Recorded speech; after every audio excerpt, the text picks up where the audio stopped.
สหายคำพันธ์เผยยวงศ์เลขาธิการศูนย์กลางภาคหัวหน้าคณะโฆษณาอุปมศูนย์กลางภาคเป็นประธานกองประชุมทับทามบุคลากรออกสมัครหับเลือกตั้งเข้าในคณะบริหารงานภาคแขวงเวียงจันทร์สมัยที่7รอบที่3กองประชุมผ่านห่างบทรายงานการเมืองแผนพัฒนาเศรษฐกิจสังคมและทับทามบุคลากรที่จะออกสมัครหับเลือกตั้งเข้าในคณะบริหารงานภาคแขวงเวียงจันทร์สมัยที่7รอบที่3ได้เปิดขึ้นในวันที่1ตุลาคม 2025 นี้โดยการเป็นประธานซี่นำของสหายคำพันธ์เผยยวงศ์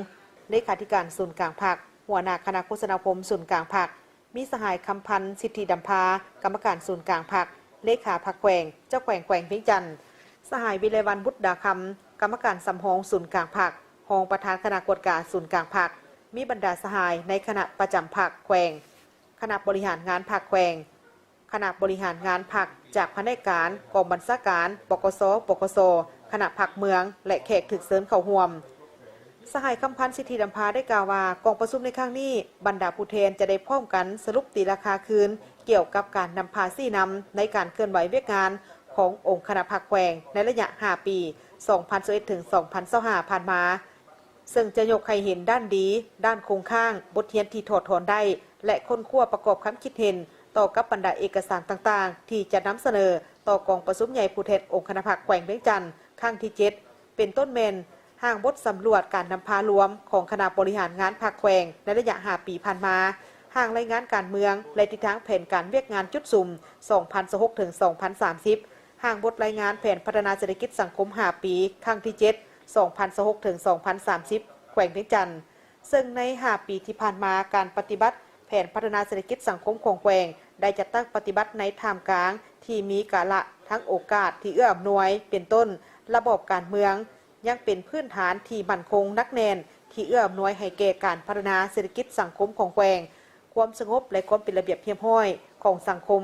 บวกใส่ทางแหงที่บ่มซ่อนในแต่ละด้านที่มียังเป็นปฐมปัจจัยต้นโตให้แก่การผลิตการบริการการลงทุนการค้าการขนส่งโลจิสติกและการท่องเที่ยวประชาชนบรรดาเผ่ายังเสิร์ชสู่น้ำใจฮักชาติจิตใจเอกราชเป็นเจ้าตนเองสร้างความเข้มแข็งด้วยตนเองส่งเสริมภูมิปัญญาท้องถิ่นและหัวคิดประดิษฐ์สร้างของตนเข้าในภารกิจปกปักรักษาและสร้างสาประเทศชาติแต่ถึงอย่างไรก็ตามเคียงคู่กันนั้นก็ยังประเสริญกับความยุ่งยากท้าทายหลายประการเป็นต้นความอ่อนน้อยทางด้านเศรษฐกิจการเงินราคาสินค้าที่เพิ่มขึ้นสูงขาดแคลนน้ำมันเสื้อไฟการระบาดของพยาธิโควิด -19 พยาธิตามฤดูกาลและภัยพิบัติทางธรรมชาติภัยน้ำท่วมภัยแห้งแล้งเกือบทุกปีซึ่งได้ส่งผลกระทบบ่น้อยต่อกับการพัฒนาเศรษฐกิจสังคมของแขวงแต่ภายใต้ความเอาใจใส่ในการนำพาซี่นำของคณะบริหารงานภาคแขวงการจัดตั้งภาครัฐทุกขั้นเห็นว่าแขวงเวียงจันทร์ยังสืบต่อมีเสถียรภาพทางด้านการเมืองสังคมมีความสงบเป็นระเบียบเรียบร้อยอย่างนักแน่นและเศรษฐกิจของแขวงตลอดระยะ5ปียังสืบต่อขยายตัวอย่างต่อเนื่องซึ่งเฮ็ดให้ชีวิตการเป็นอยู่ของประชาชนบรรดาเผ่าได้รับการพัฒนาดีขึ้นเป็นแต่ละระยะ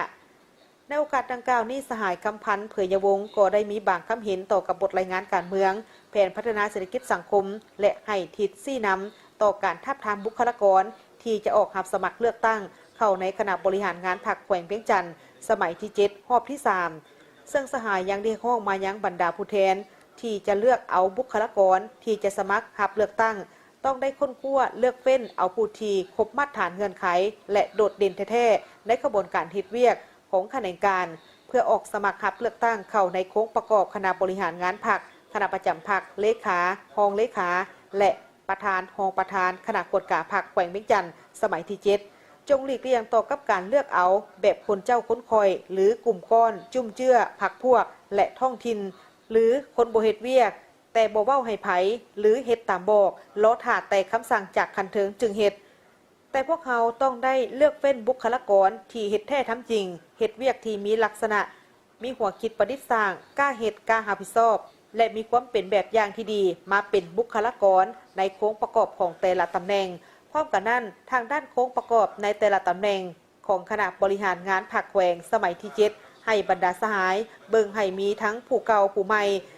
ทั้งสามารถรักษาได้ลักษณะของการสืบทอดเปลี่ยนแทนอย่างต่อเนื่องรับประกันให้มี3หุ้นก็คือหุ้นอาวุโสหุ้นกลางและหุ้นหนุ่มที่สมคู่กัน พื่อสืบต่อในการปฏิบัติหน้าที่เวียกงานในการนำพาซี่น้ำให้มีหุ่นกลางหุ่นนุ่มกวมเอาอัตราส่วนลาย เอาใจใส่ในโค้งประกอบ ให้มีทั้งเพศเผ่า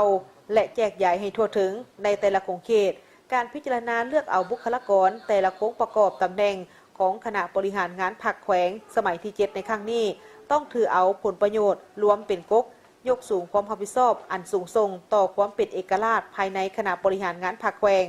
ต่อกับหลักการนำพาของพรรคกฎระเบียบของพรรคและกฎหมายของรัฐที่บังออกต้านแนวคิดอคติพรรคพวกคนเจ้าค้นคอยที่บอกคำนึงถึงผลประโยชน์ส่วนรวมให้ประกันในการลงคะแนนเสียงทาบทามเพื่อเลือกเอาผู้ที่ครบมาตรฐานเงื่อนไขและเพื่อเป็นคันทุงนำพาซี่น้ำขบวนการของคณะบริหารงานพรรคแขวงให้มีบัตรก้าวที่ดีขึ้นในตอนท้ายของกองประชุมครั้งนี้ยังได้จัดการปอนบัตรทาบทามเอาบุคคลที่เป็นผู้สมัครรับเลือกตั้งเป็นคณะบริหารงานพรรคแขวงสมัยที่ 7 รอบที่ 3 ตื่มอีก